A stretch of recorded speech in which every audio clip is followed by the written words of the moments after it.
In this report, I share the cost to retire in Phnom Penh, Cambodia, including rent, utilities, groceries, restaurants, transportation, and other expenses for low to middle range living costs. I first visited Cambodia 11 years ago and did my first cost of living report for Phnom Penh when I visited 5 years ago. So during this visit in 2025, I updated my cost of living data and will now share it with you. I left the United States 18 years ago. I've been to 73 countries so far.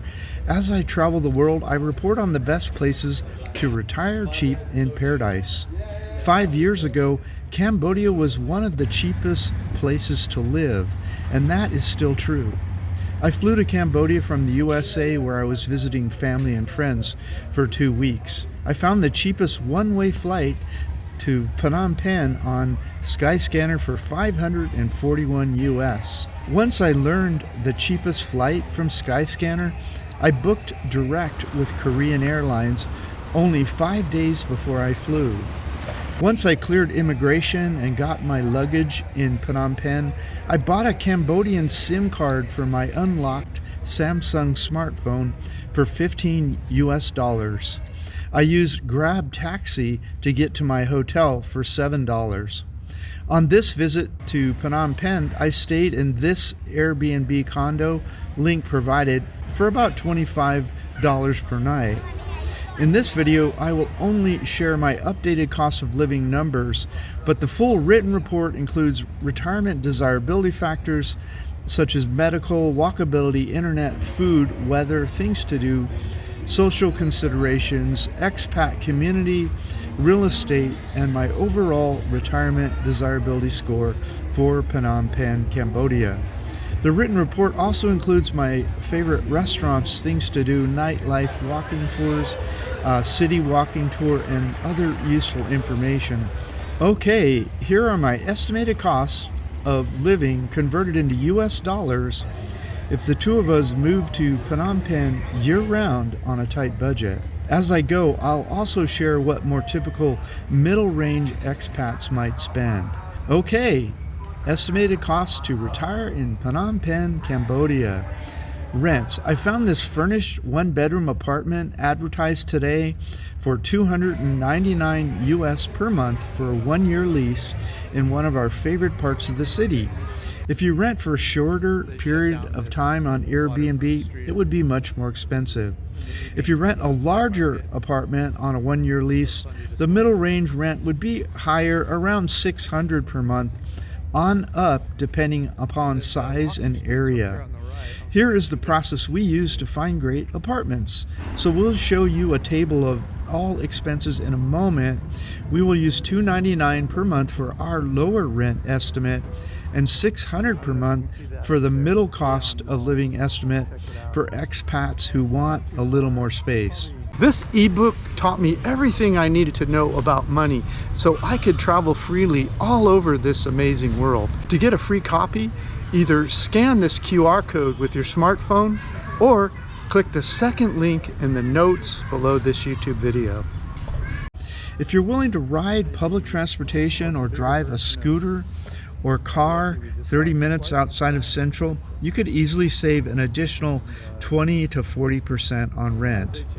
Utilities. We estimate that our year-round average for our utilities would be about $50 US per month. The utilities would cost more for the larger space, starting at around $100 US per month.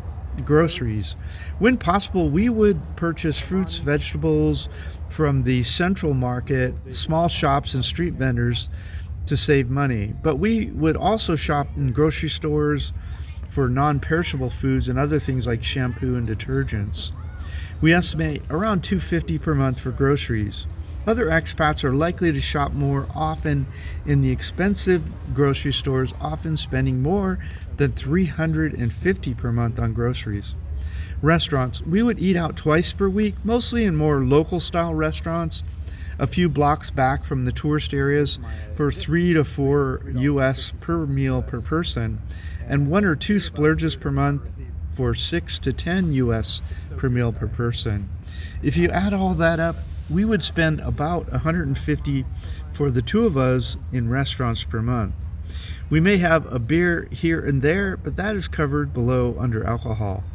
Other expats are likely to eat more often at expensive expat-style restaurants and less in local restaurants and cook less at home, so they would likely spend more like $300 per month for two people in restaurants. It is lifestyle dependent. Cell phone data.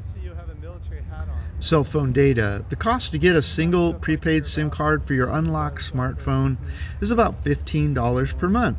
When we were out of the house together, both phones could be online using the hotspot.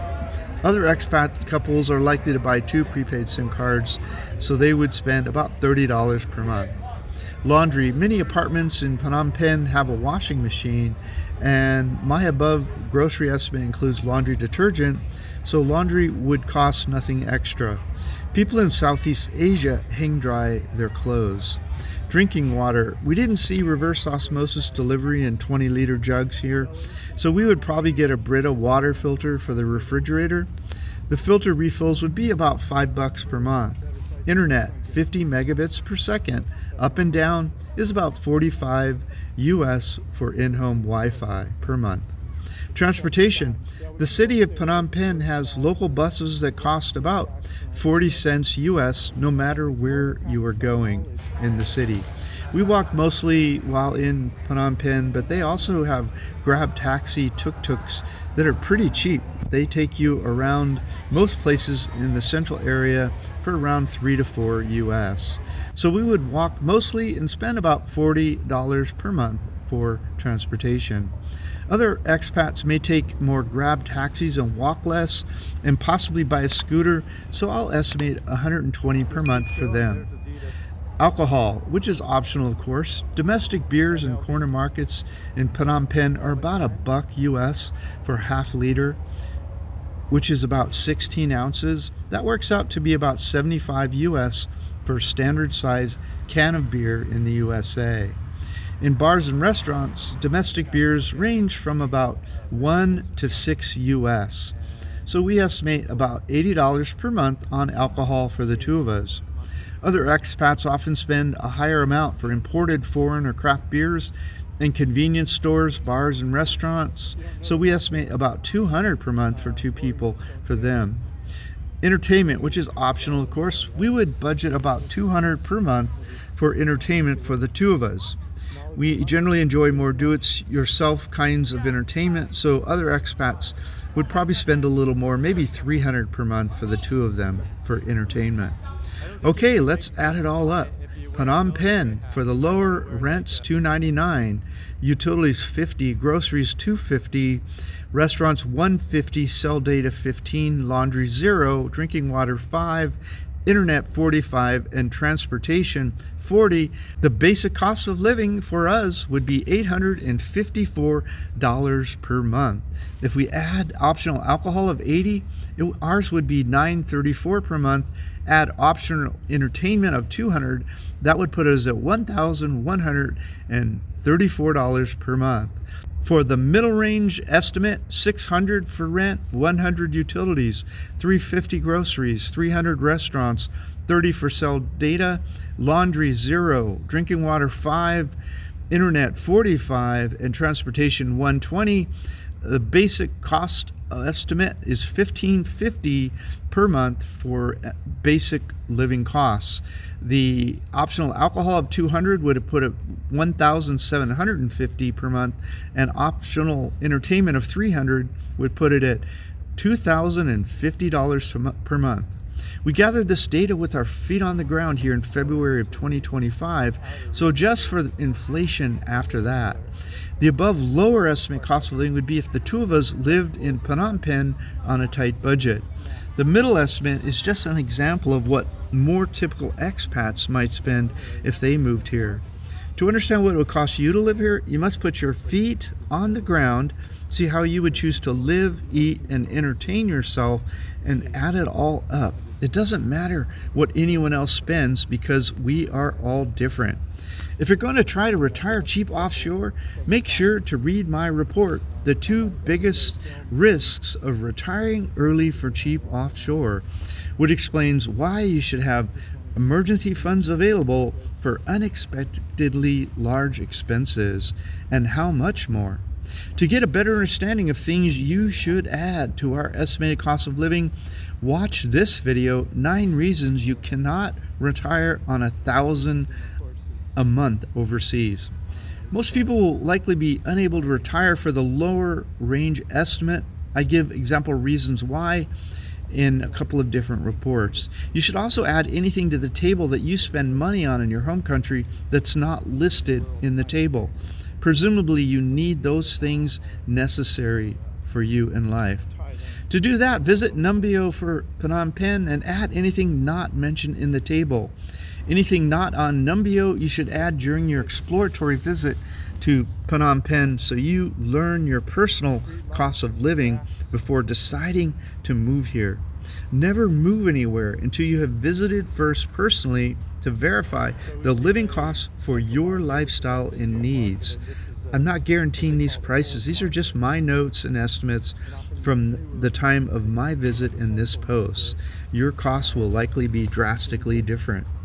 Many expats we meet living overseas are self-insured for medical care. That means that not everyone buys health insurance when they move overseas. That probably sounds crazy to many of you.